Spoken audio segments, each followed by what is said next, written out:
Okay, hello. Hello, everybody. Hello, viewers. It's a time for another Magicite video.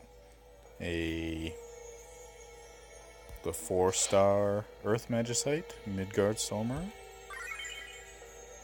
who I used to have a unreliable Sub-30 on Midgardsormr. So unreliable that I never thought it was worth making a video for, because it would have taken me many tries to do it. I like to do it all in one, in case you can't tell from the amateurishness of my videos. I got a new toy from a relic draw earlier this week. I got Alphinaud's chain. I said it right. It's a Generation 2 chain. So 150 hits versus 99 hits. Or 150 potential hits. It can ramp up that high. Boosts the wind damage of all allies a large amount, 50% versus 20%. And temporarily raises the team's magic by 50% as well. And I covered it before, but that's really cool because it basically replaces your team buffer. You'd usually have another character to grant your team haste and a boost to their offensive stat, whether it's attack or magic. And the Gen 2 chains cover that. So you still need a form of haste, but there's the haste Ga ability, there's stuff like Tyro's 3rd Ultra Soul Break that comes with haste plus a bunch of other fun stuff. Yeah, so there's options that let you basically replace your buffer. Kind of cool with the Gen 2 chain. Most of the Gen 1 chains, instead of that, come with some small boon and usually 11 hits, and then some of them grant 22 hits, and the 22 is takes the place of that small boon. So yeah, stat boost, big wind damage up, chain up to 150 hits. Gen 2 chains are rad AF. I bring his Ultra as well, though we probably won't use it. But 7 summon magic, wind and dark attacks. Temporarily infuse the user with the power of wind and enter Dreadworm Trance X mode. Increases the damage of summon magic abilities up to 30% based on the rank of the ability, and triggers Death Flare when X mode ends. And Death Flare does untyped damage that is based off of how much summon damage you do from the casting of Terra Flare to when Death Flare triggers. So it's really good. It ignores resistance. It ignores things like Shell. But we probably won't use it because, honestly, if everything goes well, Midgardsormr will be dead before Death Flare is even gonna be halfway coming into the picture. We do have Alphinaud's Glint, though, Shockwave. Instantly deal 6 summon magic, wind, and non-elemental attacks to one enemy. Temporarily grant the user Empowered Infusion for wind. Empowered Infusion is basically just a stacking infusion. We won't see much benefit from that because Tiamat will cap anyways. That's the summon attack he'll be using most of the time. But the fact that this is instantly deals 6 hits, so it basically instantly ramps his chain by 6 more hits. Very cool. And will help end the fight faster if everything goes well. The problem... Here's Tiamat. Deals between 1 and 3 summon magic wind attacks. Number of attacks dealt depend on the user's magic. She'll deal 3 hits. It used to be really hard to get to 3 hits, but they lowered the cap on that. It's easy. If I had Dark Valifor, the 6-star wind magicite, or not magicite, summon magic ability, I would use that. Don't have it yet. Has a 35% chance to dual cast summon magic abilities. Hopefully we'll see that. Anyway, oh yeah, and he'll be using Protect God at the beginning. Problem with Midgardsormr, has one attack that hits your whole team and has a chance of interrupting their actions. Really annoying. And another one, Savage Abyssal Maw, which brings with it a small chance of slowing anybody hit by it. That's also really annoying. So those two things can wreak havoc on your time. Barbariccia is the primary damage dealer here, using her Ultra. 10 magic wind and non-elemental... try to talk fast and mess it up. 10 magic wind and non-elemental attacks to one enemy. Temporarily infuse the user with the power of wind. Raise the user's magic a moderate amount, and resistance a small amount. So 30% for magic, 20% for resistance. Cause their wind abilities to trigger follow-up ability Fair Wind, dealing 5 magic, wind, and non-elemental attacks to one enemy. So basically, anytime she casts a wind spell, she brings with it a 5-hit follow-up. She will be casting Meltdown pretty much exclusively, dealing 4 devastating magic, wind, fire, and earth. Earth, fire, and wind. Fire, wind, and earth, as it's read. Has a 35% chance to dual cast wind abilities. I have Memento Mori equipped on her, but she won't use it. There's nothing that goes in that slot. There's nothing she needs. I could leave it blank. That always feels weird to me. Rosa. She'll be using Hasteska, which grants haste to all allies. She'll be using Wrath to charge her soul break a very large amount. She'll be using her Ultra, which, if you've watched any of my videos, you've seen her Ultra in action. It's good.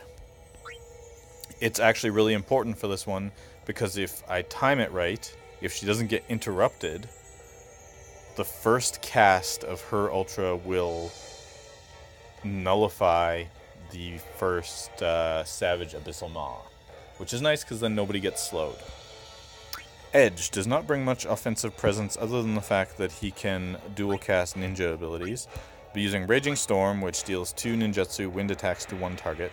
2 hits on a 5-star ability sucks. However, it ignores resistance, so despite the fact that Edge has a very low magic stat, he will still cap damage on those hits.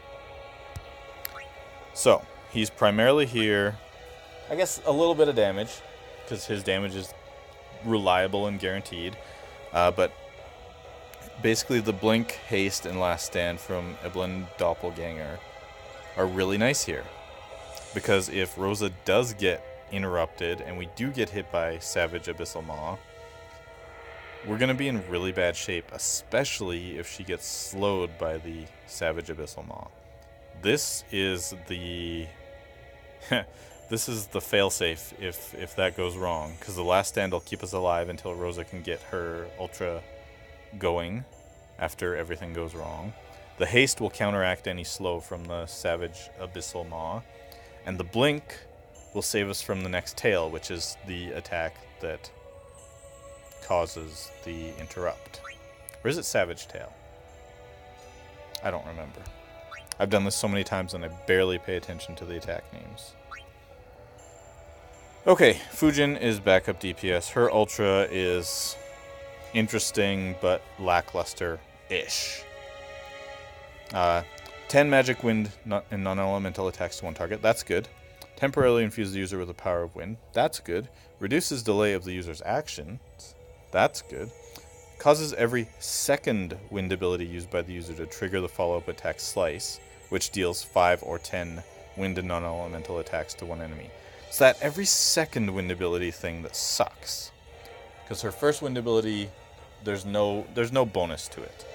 And then when you factor in the interrupt and slow possibilities, and you don't see that follow-up very often, and sometimes it's a 5-hit, and it's damage multipliers are pretty low. So it's kind of disappointing. Still use her because she's still pretty good. It's not awful, and good wind magic stuff is kind of hard to come by.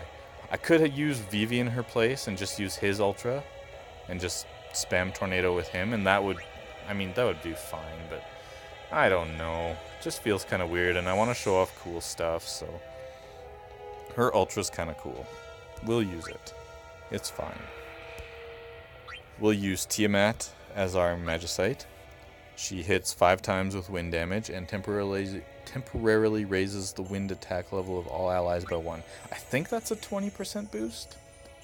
Been a while since I've read. Anyways, that is way too much talking. I talk too much. You should just tell me to shut up. But One thing about Tiamat is boosting that damage, or boosting wind attack of all allies, really helps with Barbariccia and Fujin's follow-up attacks, because they both have fairly low multipliers. 22, 23 is my best time. We can hope and pray that we get that, but like I said, with the interrupts and the slow possibilities, and then you're also relying on dual casts, the time can be all over the place. However, since getting Alphinaud's chain, the Sub-30 is reliable. As I said before, it was not previously. So, this team can still do it even if everything goes wrong. It's fine.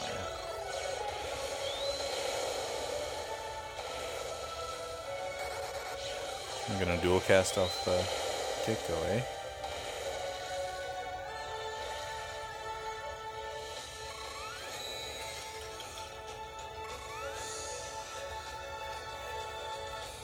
Hopefully Barbariccia saves some of the dual casts for after she casts her Ultra. Fingers crossed for that.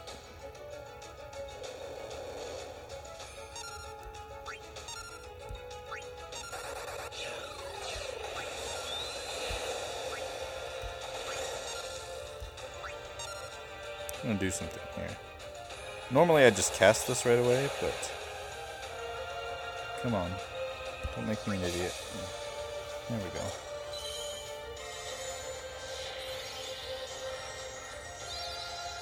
Now let's see if this messes up her turn order too much. There's a bit of an experiment there. See what happens.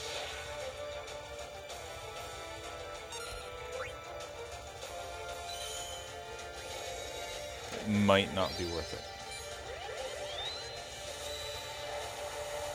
Here's Aether Pack, the 2nd gen wind chain for mages.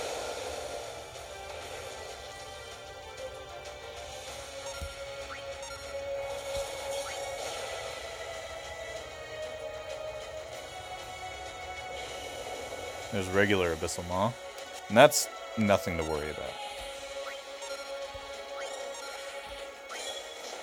It doesn't do anything other than damage. Fujin's Ultra.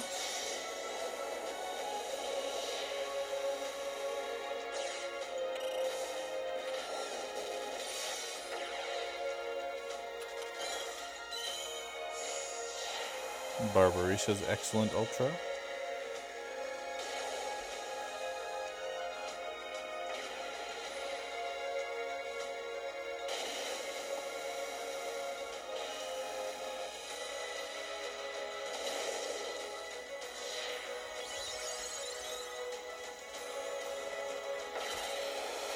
Tiamat.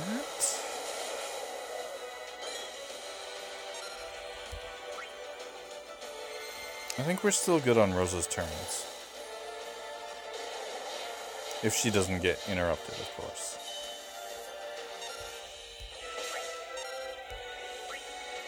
Ugh. Okay, so it is just the regular tail that can interrupt. Or it has 2 attacks named tail. That's also possible.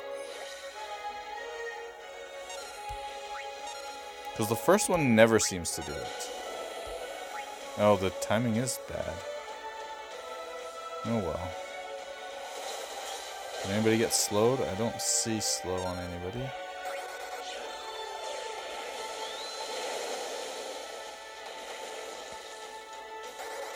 Oh yeah! Dual cast. Big damage.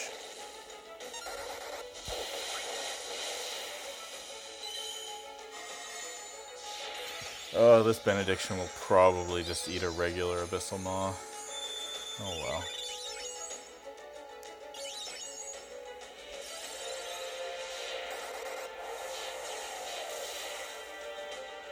Ah, 5 hit.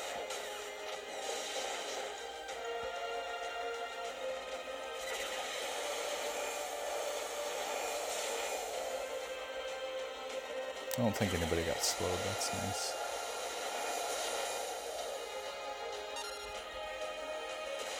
Oh yeah, Arrow got nice. Tiamat actually contributing.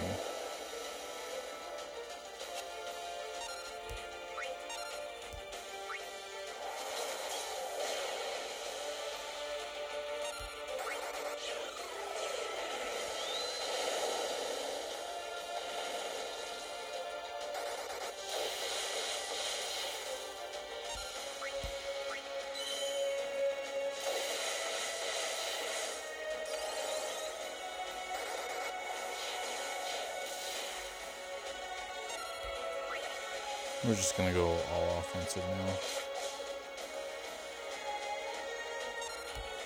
Okay, I somewhat regret saying that.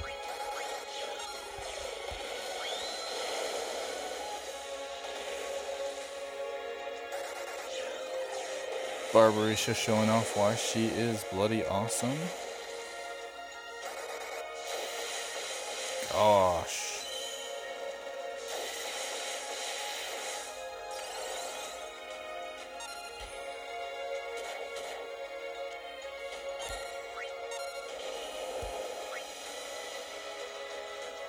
Doesn't matter.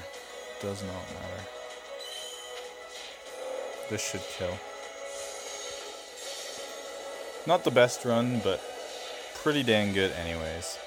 Like I said, there's so much that can go wrong with this fight. Midgardsormr's not the most dangerous of the 4 stars, but man, that interrupt and that slow combo, that can be so bad sometimes. There you have it. 2nd gen wind chain. Definitely helps. Anyways, that's Midgardsormr. I also, by the end of the week, I'll probably record on Sunday. Maybe tomorrow, but got some important stuff happening tomorrow.